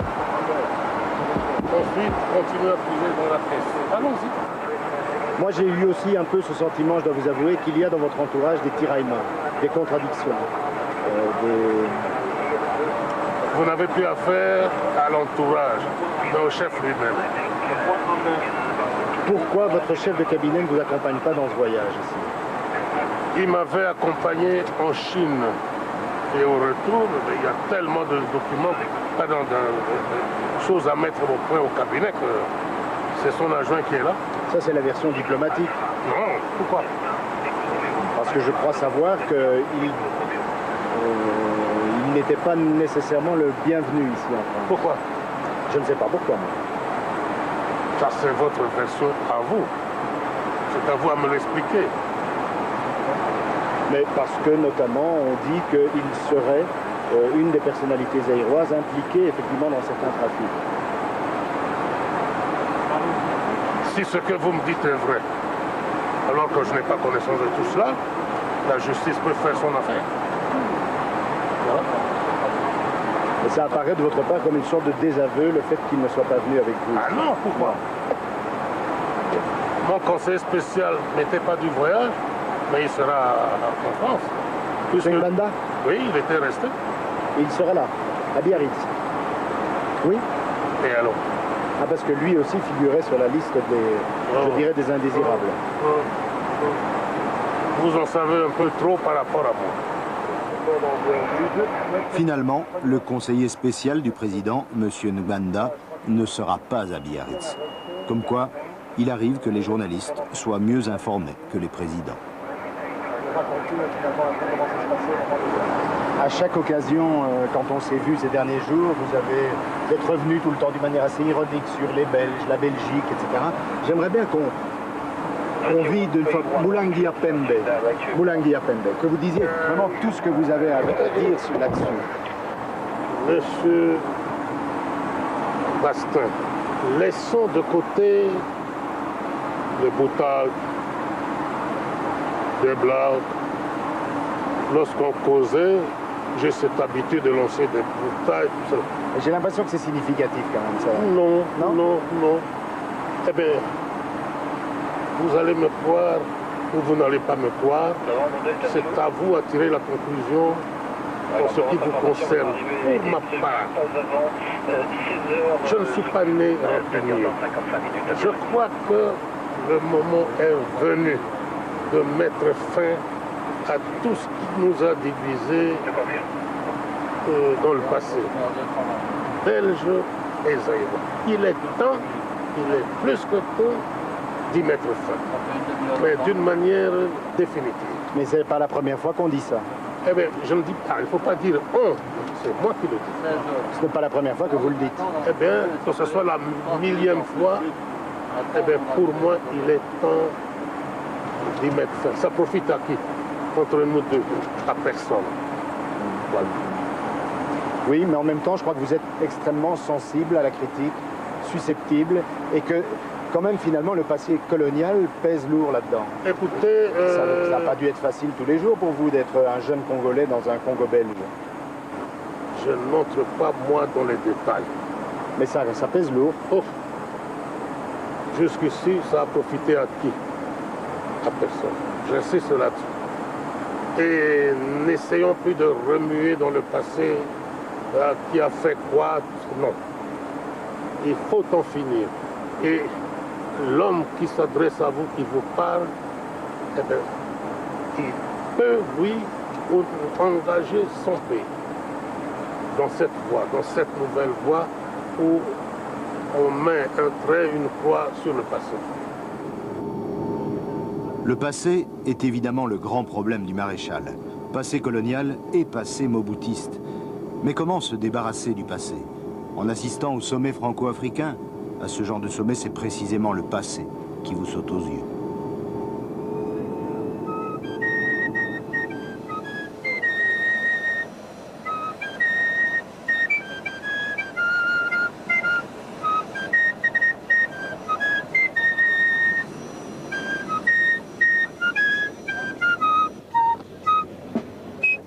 La fanfare répète l'hymne zaïrois.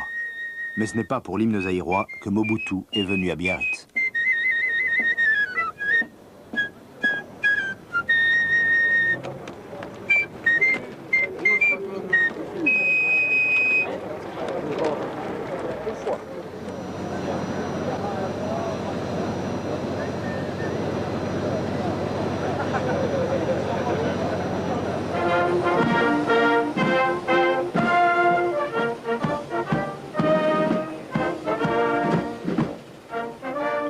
La Marseillaise, enfin. La musique la plus douce aux oreilles du maréchal. Il était prêt à avaler toutes les couleuvres du monde pour l'entendre à nouveau.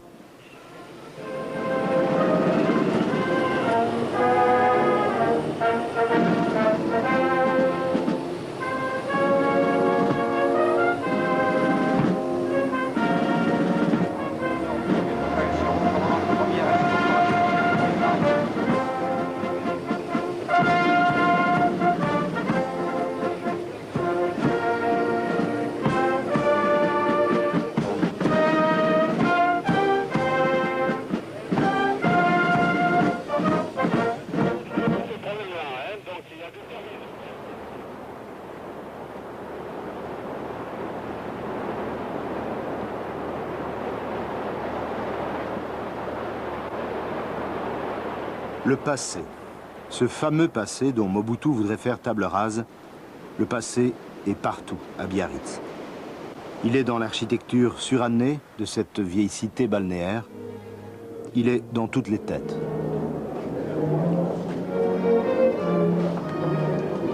Ce mardi à Biarritz, on a furieusement l'impression d'être en métropole, comme on disait à l'époque coloniale. Et c'est sans doute à l'occasion de ces sommets qu'on ressent le mieux le poids écrasant de cette colonisation. Finalement, la plupart des régimes africains se sont calqués sur le modèle colonial. Élitisme, luxe, violence et culte des apparences. La même fausse bonhomie, le même mépris des hommes. Pour les plus anciens, les plus inamovibles des potentats, l'important, c'est d'être là, de se montrer, de montrer qu'on a la vie dure. Pardon, s'il vous plaît. Mobutu et Eyadema sont deux vieux complices. Le président du Zaïre et le président du Togo totalisent à eux deux 56 ans de pouvoir.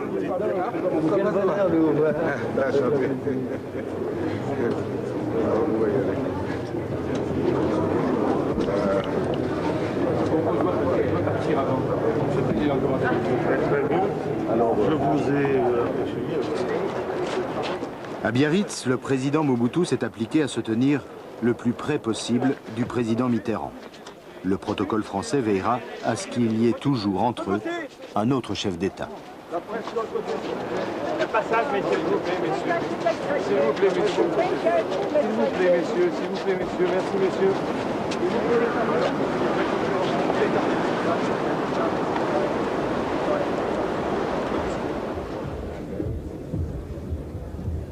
Il n'est pas toujours simple de revenir sur la scène internationale. À la séance d'ouverture du sommet, Mobutu ne sait pas très bien où se mettre.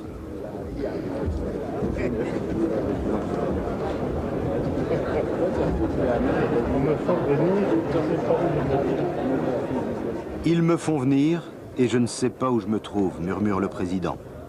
Finalement, il la trouvera sa place. À la droite de Mitterrand, entre lui et le président français, il y aura cette fois Omar Bongo, le président du Gabon.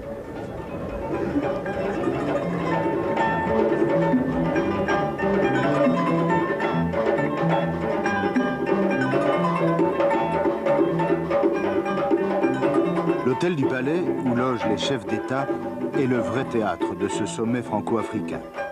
C'est ici que tout se joue. Les apartés, les entrées et les sorties, les attentes interminables. Le président Mobutu et sa suite se sont installés au deuxième étage, dans l'appartement duchesse de Windsor. La porte est bien gardée. Sur le palier, c'est une bousculade de courtisans, d'agents de sécurité et de journalistes. Mobutu est la coqueluche du sommet. Dans les journaux, il n'y en a que pour lui, quoi qu'en dise l'ambassadeur. On parle de tous les chefs d'État actuellement. Vous pouvez dégager le passage, là? Édouard Balladur, le Premier ministre français, est un visiteur assidu du palais. Il est partout. Il rencontre la plupart des chefs d'État, mais il ne fait que passer devant chez Mobutu. Biarritz, pour Mobutu, est entre chaud et froid. Le Congo, scandale géologique, personne n'en doute. Le Congolais, peuple affamé, cela dépasse les entendements. Au début des années 90, la souffrance du peuple congolais a atteint le sommet. Un ventre affamé est capable du pire. Et c'est le pillage au Congo. Des images qui resteront à jamais gravées dans la mémoire de l'histoire.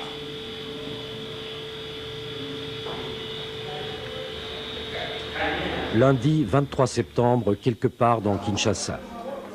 Tôt dans la matinée, des soldats zaïrois privés de soldes se sont mutinés et ont pillé les grands magasins du centre. Ils ont été bientôt rejoints par des milliers d'autres pillards qui vont mettre toute la ville à sac.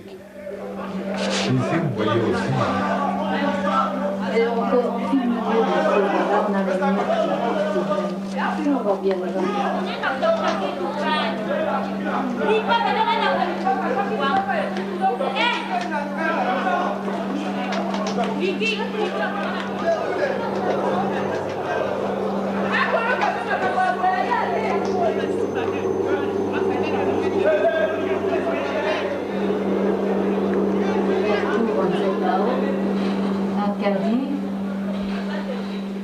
Je le laisse partir.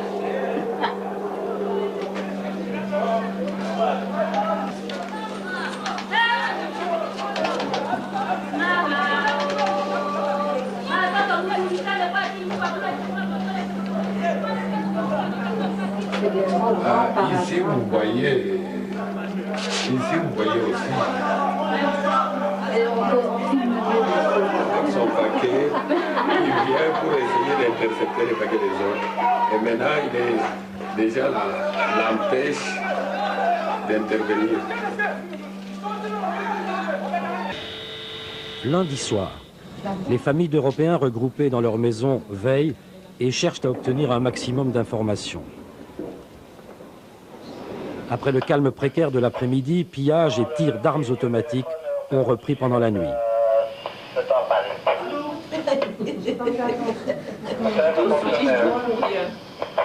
It's 34577. 34577. Qui avait vu que je serais entré dans les bureaux à Gessap maintenant. Qui s'est occupé au bureau à Gessap maintenant. À toi. La rapidité avec laquelle il vide un magasin, c'est inimaginable. Et tout le monde entre là-dedans, les flics les premiers. Hein, c'est incroyable.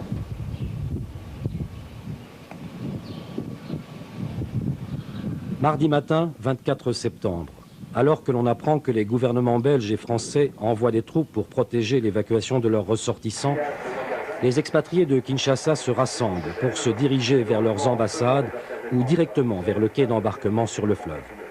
Ce matin, la capitale génoise présente un visage de désolation. Écoutez la description que nous en fait notre consoeur de Radio France, Caroline Dumais. Elle a assisté hier au émeutes et a été en direction des attaqués militaires français.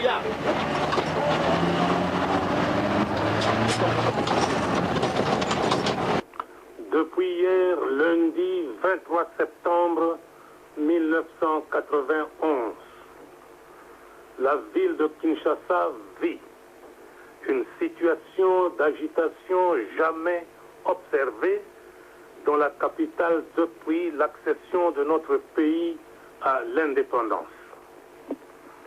Partie des revendications d'ordre salarial exprimées par certains éléments des forces armées zaïroises, de la garnison de Kinshasa, le mouvement a fini par prendre les allures d'une véritable insurrection, entraînant dans son sillage des actions de pillage, de vandalisme, de destruction massive, allant jusqu'à paralyser la vie dans la capitale. Plus grave encore, ces actions viennent de détruire pour longtemps les infrastructures économiques, industrielles et commerciales de la ville de Kinshasa. À ce jour, il n'existe plus de stock ni en denrées alimentaires, ni en produits pharmaceutiques, ni en fournitures scolaires, ni en pièces de rechange, ni en produits manufacturés.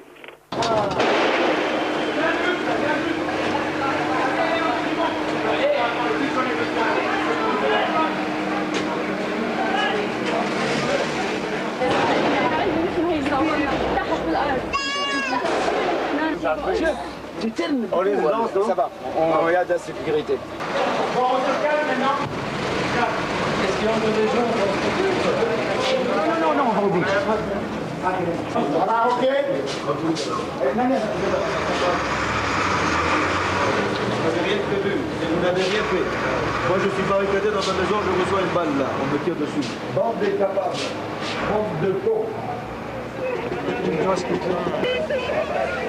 Allô.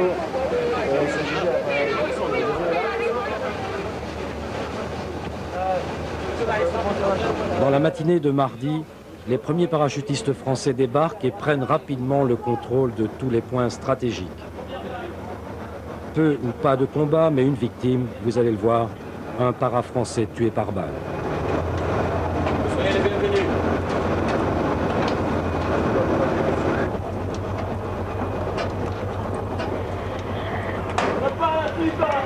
Lassie, tu ne tires pas! On les voit d'ailleurs derrière. Après, si tu tailles là-haut. On les voit derrière. On va laisser le capitaine. Ça sur vous là, hein?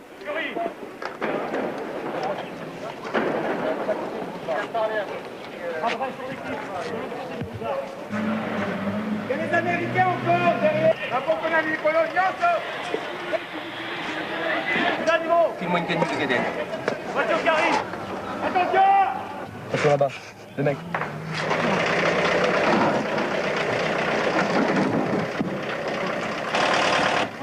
Oh, Bobby, c'est mon groupe. Non, je reste avec français. Sur le balcon, on va.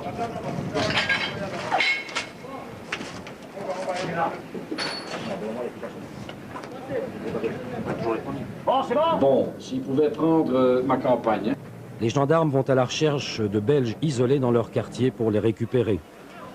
Le plan d'évacuation semble se dérouler normalement. Information des locaux,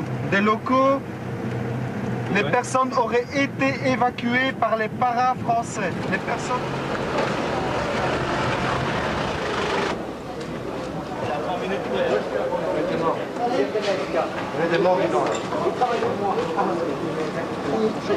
La femme elle se trouve là, il n'y a plus rien. C'est incroyable. Vraiment. Qu'est-ce qui se passait? Mais ils attaquent les baraques avec des armes automatiques. La dernière fois, ils étaient une trentaine et ils étaient décidés à nous tuer. On leur a dit qu'on avait déjà donné tout l'argent, mais ils ne nous croyaient pas. Et ils ont forcé la maison, ils ont tout pillé, ils ont tout saccagé. C'était terrible. À plusieurs reprises. Après, ils ont voulu me tuer, moi. Bon, on était en dessous de la paillote. Et on est resté calme, on a dit, le plus important c'est notre vie. Alors, on est sauvés. Il ne faut pas réagir, c'est la seule chose qu'il faut faire, il ne faut pas réagir. Hein?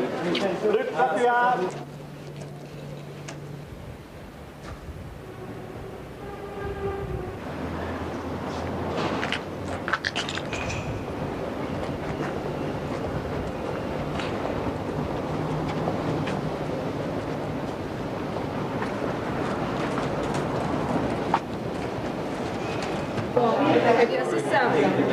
Tout ça, c'était organisé d'avance. C'était prévu d'avance. Hein? Ce que je veux dire, c'est qu'ils ont tout pillé. Tout pillé, maison par maison. Hein? Ils ont tout liquidé, jusqu'aux tuiles de maison. Hein? Il y a certaines sociétés vidées. Tout vidé. Select. Tous les grands magasins. Select. Shopping. GD. Tout est parti. C'est eu des gens qui ont été molestés. Les gens ont été battus parce qu'ils n'allaient pas assez vite pour donner leurs biens. Ils cherchaient des devises, ils cherchaient de l'argent, ils cherchaient tout. Tout est bon. Les congélateurs, les vidéos, tout. Même si c'est pas mangeable, c'est pas grave. C'est la même chose, c'est bon. On prend.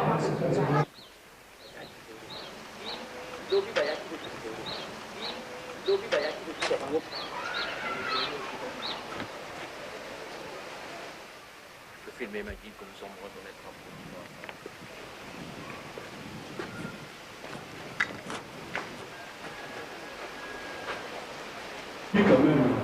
peu. Des blessés aérois ont été acheminés dans les hôpitaux de la capitale.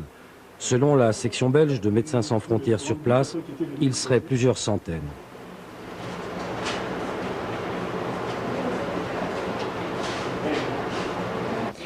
Eh bien, je pense que d'après les informations qu'on a pu recueillir dans les différents hôpitaux et puis auprès des habitants eux-mêmes, il devrait y avoir certainement plusieurs centaines de blessés.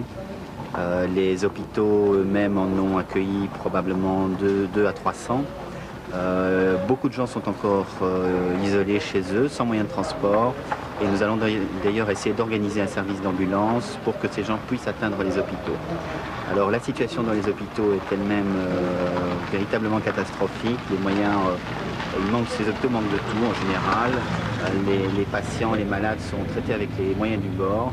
Et donc là aussi, nous essayons de faire parvenir d'urgence du matériel chirurgical, des pansements, des fils de suture, enfin tout le matériel nécessaire pour traiter ces patients. Alors quant au nombre de morts, c'est difficile à estimer, certainement quelques dizaines, peut-être plus, mais peut-être plus d'une centaine, mais en tout cas certainement quelques dizaines.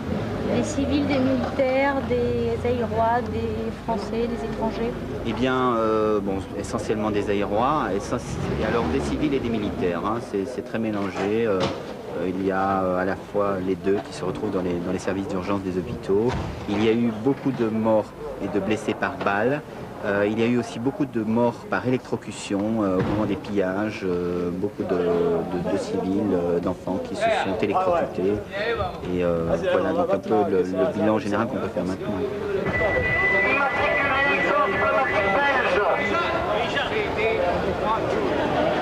Je répète, la première voiture du convoi est le 00CD12. Mercredi matin, ambassade de Belgique.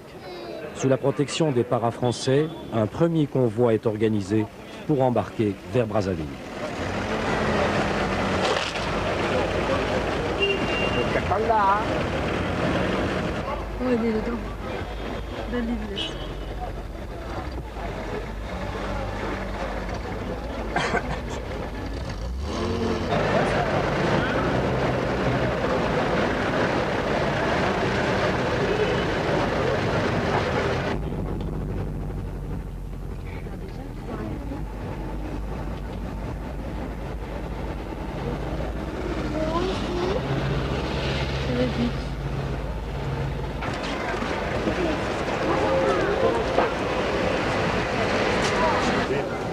Pour revenir, hein. Qu'est-ce que tu penses qu'il va se passer? Ben, du désordre naît un nouvel ordre.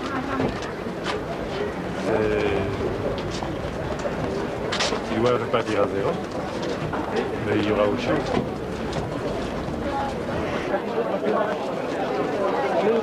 Les Belges ici.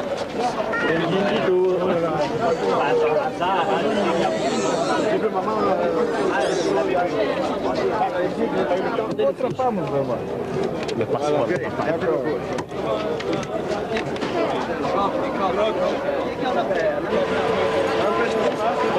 À nous donner sur la liste.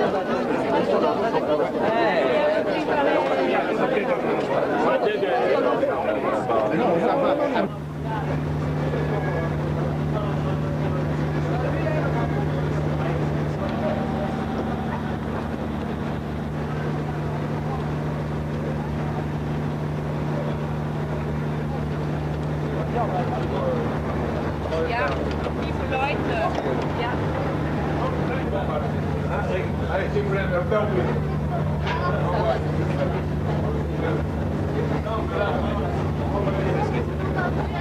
Ça va, Bien, on a envoyé encore un. Bien, mais on est allé. Qu'est-ce que ta maman a dit? Ah, c'est fini, calme. On est allé chercher les autres.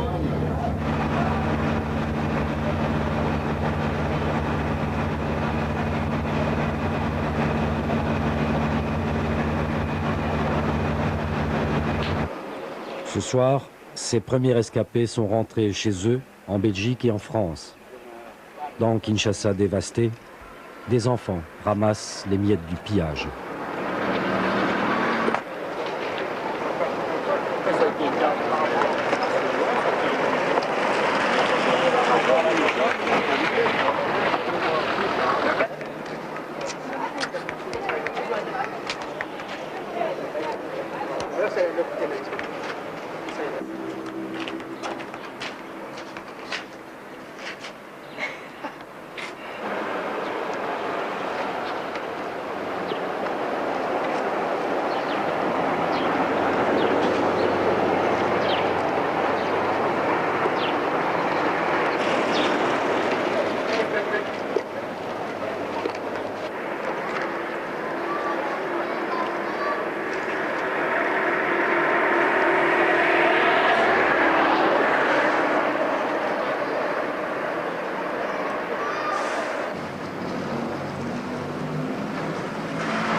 ils quittent tout, n'emportant qu'une valise faite à la hâte pour fuir cette ville devenue poudrière. Ils ont tout ravagé, ils ont tout pillé, ils sont rentrés chez moi à coups de mitraillette, défoncé les portes.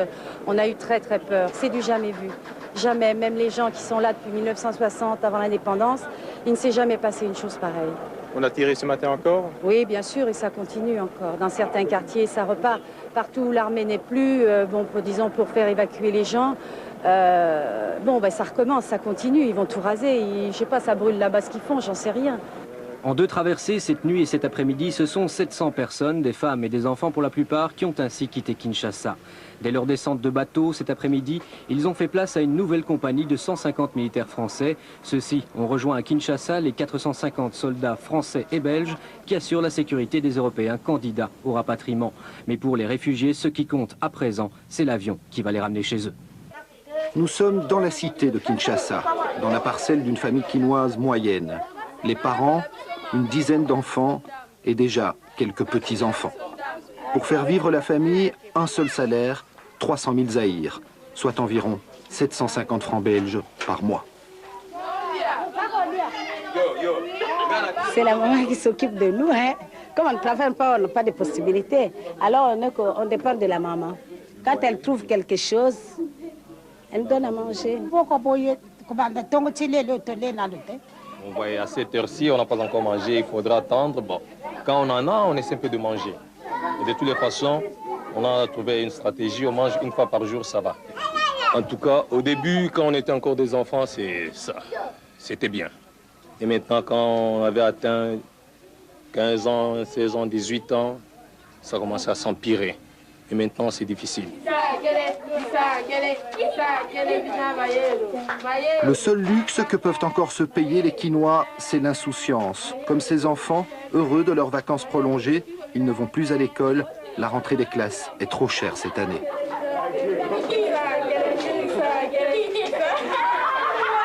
Qu'est-ce que vous espérez pour l'avenir? Qu'il y ait changement seulement, qu'il y ait changement. Et qu'il y ait changement et que les gens aussi soient conscients. Même s'il y a changement, mais quand ils ne sont pas conscients, alors il n'y aura pas de changement. On peut changer comme les gens maintenant souhaitent que le président ne soit plus là, ou bien l'IMPR ne soit plus là. L'IMPR peut disparaître, le président peut laisser la place, mais c'est lui-là qui viendra. Il a déjà le sang là, zaïrois, alors c'est très difficile. Alors on demande seulement au bon Dieu qu'il nous aide.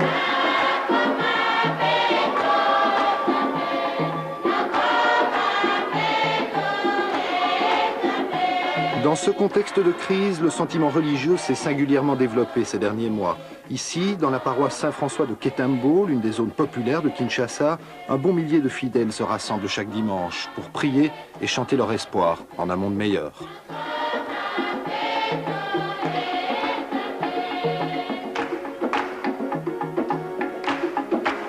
Les différentes églises du Zaïre tentent de canaliser le mécontentement des fidèles et de pousser leurs revendications tout en maintenant le calme.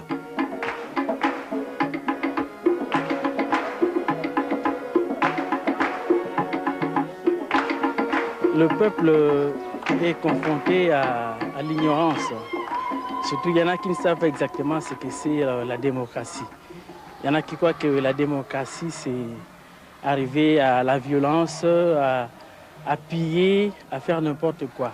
Il y a aussi le problème de l'enseignement.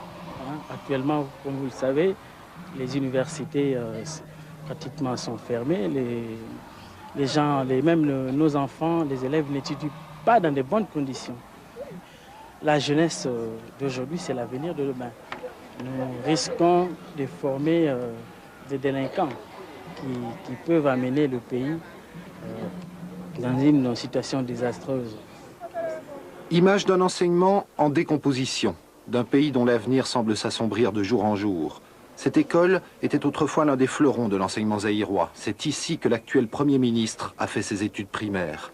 Aujourd'hui, l'établissement n'est plus qu'une ruine poussiéreuse.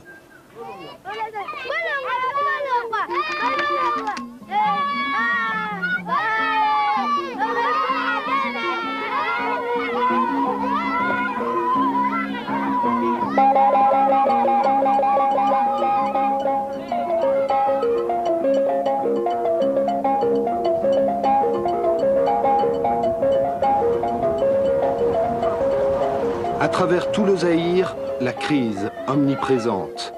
À Kinshasa, comme dans l'intérieur du pays. Dans les villes comme dans les villages.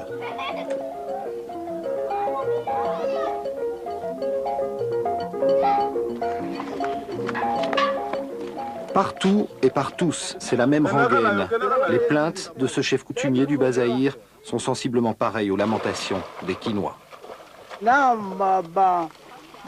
Bambongo, biloko malamu, mbambongo malamu, ukudia kulwata malamu, sikoyo pam. La situation sanitaire est particulièrement critique. Ce dispensaire, tenu par un infirmier, est le seul centre de soins pour la vingtaine de villages aux alentours. Manque de médecins, manque de médicaments, manque d'argent. Beaucoup de gens qui n'ont pas la possibilité de s'aider dans les médicaments, surtout.